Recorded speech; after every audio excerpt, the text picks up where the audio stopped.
Olá, bom dia a todos, eu sou José Rosa, este é o canal Zé Educando. Estamos aqui para gravar mais um vídeo sobre livros, no que a gente chamou de Sextou com Livros, aqui no canal.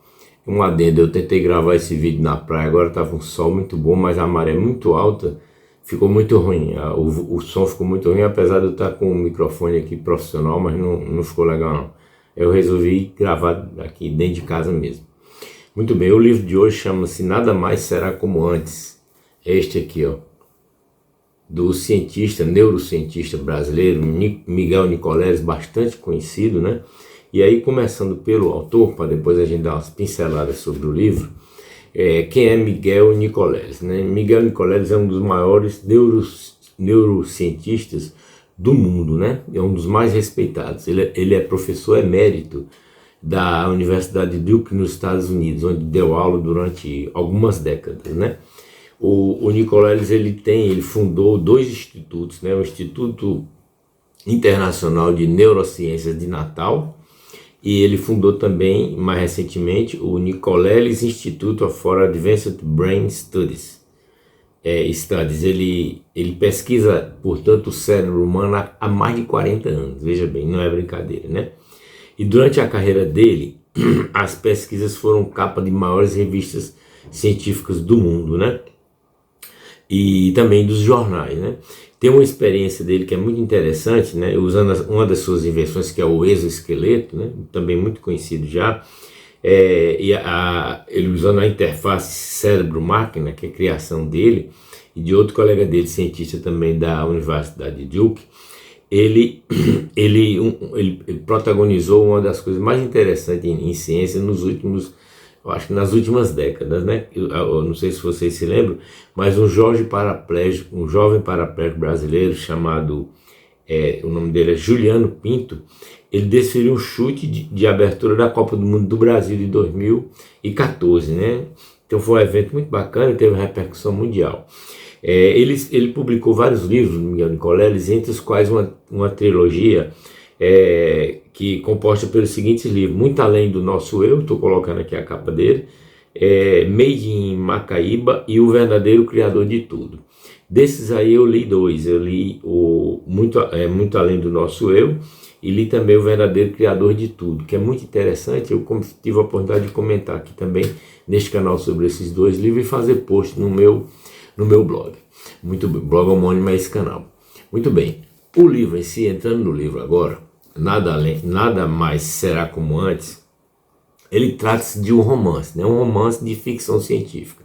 Então quem gosta desse gênero literário, desses dois ou de um dos dois, já vai gostar muito desse livro. Esse livro foi produzido durante a pandemia, pasme, né? E foi essa versão que eu tenho aqui, essa edição é de 2024, foi lançado recentemente esse livro. Teve uma repercussão muito boa.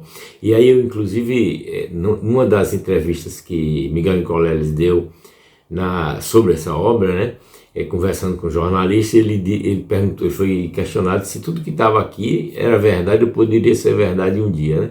E ele disse que muito do que está nesse livro é verdade hoje em dia, né? Mas ele não fez a distinção, né? Como grande escritor que é cientista, ele não fez a distinção das coisas, mas a gente consegue descobrir, né? Esse livro aqui, ele tem 500 e poucas páginas, e ele é dividido em 34 capítulos, né? São capítulos não muito longos, mas muito interessantes. Os personagens principais são Omar e esse é o nome da sobrinha dele, é um cientista, né? Omar e Tosca, o nome é estranho, né? Chama Tosca, né? Ela é uma neurocientista também, e o Omar é uma espécie de um polímata, né? Um filósofo e, sobretudo, matemático, né? Então, nesse livro você aprende coisas assim que vêm desde a antiguidade até atualmente, né? Ou seja, vem um mix, né, de ciência, de tecnologia e de filosofia também, de boas reflexões nesse livro, né? Óbvio que eu não vou contar a história aqui para não perder a graça, mas vou dar umas pinceladas que eu achei aqui na orelha e na contracapa do livro, que eu acredito que vale a pena citar nesse breve vídeo, né, para motivá-los a quem quiser adquirir esse livro e ler, porque realmente vale a pena, né? É escrito de uma forma muito criativa, muito envolvente. Eu não sabia, eu acho que nem ele sabia direito, né, que tinha esse dom para a escrita de romance, né? Ele lia os técnicos, livros sobre, sobre cérebro, sobre neurociência, ele tem vários publicados, né, e científico e tudo, e artigos científicos, mas um livro desse teor, um romance, não é brincadeira de se escrever, e belo como ele escreveu, né, e consistente, vamos dizer assim, né. Muito bem, é sobre o livro propriamente dito, o conteúdo, mas sem dar spoiler, né, apenas uma pincelada rápida.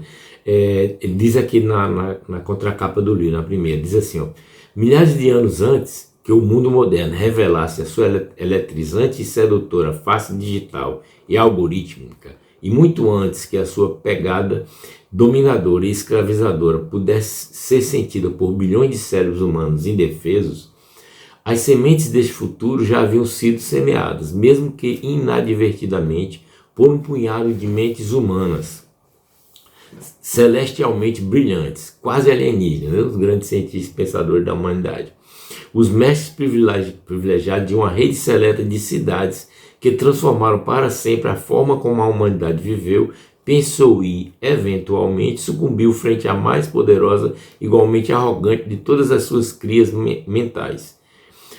Dos ventres prenhes dessas cidades, muitas hoje quase totalmente esquecidas, as primeiras BrainNets, verdadeiras redes de cérebros altamente sincronizados e capazes de fazer história, emergiram, floresceram e passaram a dominar o processo civilizatório humano.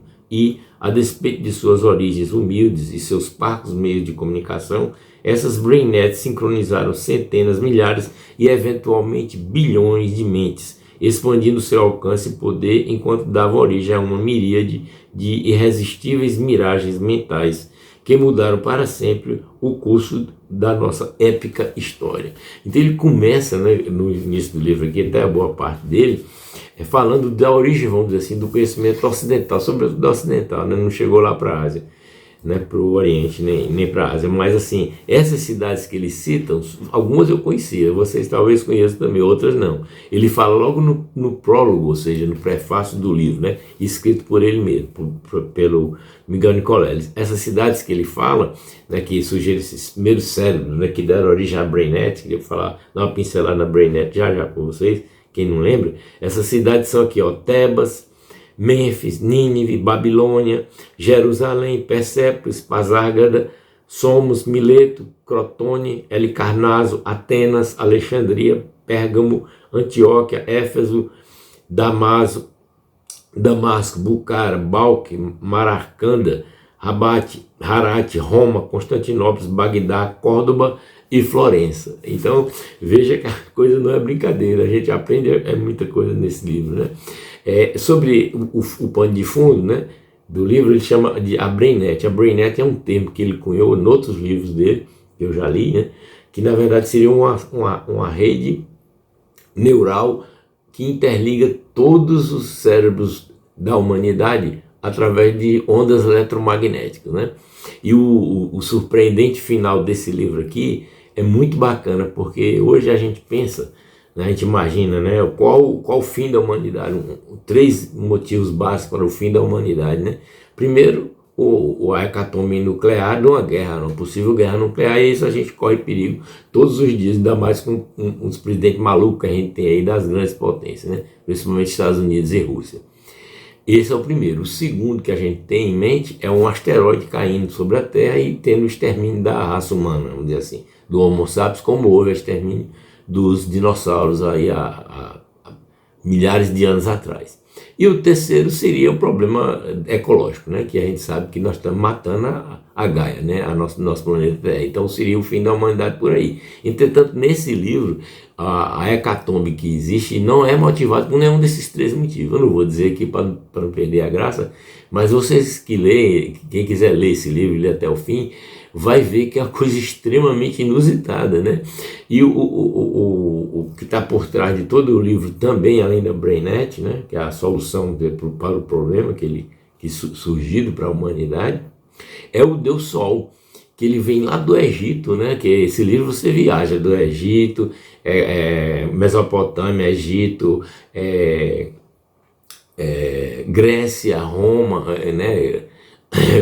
os romanos, o Império Romano e o Império nosso do Ocidente, agora dos Estados Unidos, com os overlords, que eles chamam, que nada mais são do que os donos das big techs de hoje, né? É interessante demais isso aí. Então, nessa viagem que ele faz, né, ele cita inicialmente o Deus Sol, né, que é o Atom para os egípcios, né? Tem inclusive um rei, um reinado todinho dedicado a ele, e tem um príncipe, né, um rei egípcio, Antakenon, e a esposa dele, Nesferit, que tem um nome estranho, né, que eram dedicados a isso aí, ao Deus Sol, né, discípulos do Deus Sol.